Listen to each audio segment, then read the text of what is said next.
تمام معزز خواتین کو مبارک ہو وہ خاتون پیدا فرمائی گئی۔ سب سے پہلے جو سب سے زیادہ بڑے ظالم اور جابر خدائی کا دعویٰ کرنے والے فرعون کے مقابل شجاعانہ انداز میں کھڑا ہوا، وہ کوئی مرد نہیں تھا بلکہ ایک عورت تھی، محترمہ حضرت آسیہ سلام اللہ علیہا۔ سب سے پہلے جس نے مکہ اور کعبہ کو آباد کیا وہ کوئی مرد نہیں تھا بلکہ ایک عورت تھی، محترمہ حضرت ہاجرہ خاتون سلام اللہ علیہا۔ سب سے پہلے جس نے روئے زمین کا مبارک ترین زمزم نوش فرمایا وہ کوئی مرد نہیں تھا بلکہ ایک عورت تھی، محترمہ حضرت ہاجرہ خاتون سلام اللہ علیہا۔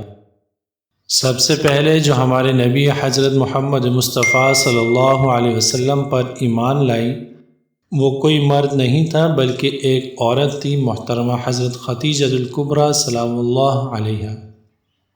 سب سے پہلے جس کا خون اسلام کی راہ میں بہایا گیا اور شہید ہوا وہ کوئی مرد نہیں تھا بلکہ ایک عورت تھی، محترمہ حضرت سمیہ رضی اللہ عنہا۔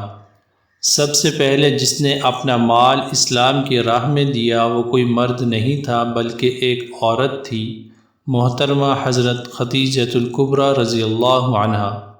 قرآن مجید میں ارشاد ہے کہ سب سے پہلے جس کی بات اللہ نے 7 آسمانوں پر سنی وہ کوئی مرد نہیں تھا بلکہ ایک عورت تھی، محترمہ حضرت خولہ رضی اللہ عنہا۔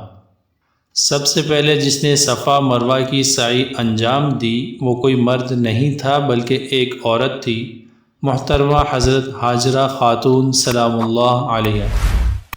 سب سے پہلے جو سب کی مخالفت کے باوجود بیت المقدس میں داخل ہوا وہ کوئی مرد نہیں تھا، عورت تھی، محترمہ حضرت مریم سلام اللہ علیہا۔ اب لاکھوں حاجیوں پر لازم ہے کہ ایک عورت کے انجام دیے گئے فعل کو بجا لائیں ورنہ ان کا حج قبول نہیں ہوگا۔ جس نے قصر یزیدی کو لرزا دیا وہ کوئی مرد نہیں تھا بلکہ وہ عورت تھی، حضرت زینب بنت علی رضی اللہ عنہا۔ جس نے سربراہانہ بازاروں درباروں میں مرد کے لہجے میں خطبہ دے کے تمہارے پردے کو سلامت رکھا، دین کو بچایا، وہ کوئی مرد نہیں تھا بلکہ وہ عورت تھی، حضرت زینب بنت علی رضی اللہ عنہا۔ اے آزادی اور فحاشی کی متلاشی خواتین، تمہیں اسلام سے پہلے زندہ درگور کر دیا جاتا تھا، آج تم خود مختار زندگی گزار رہی ہو، نکاح تمہارا تحفظ بھی ہے اور شان بھی، اپنے عورت ہونے پر فخر کیجئے، خدا ہم سب کا حامی اور ناصر ہو، آمین یا رب العالمین۔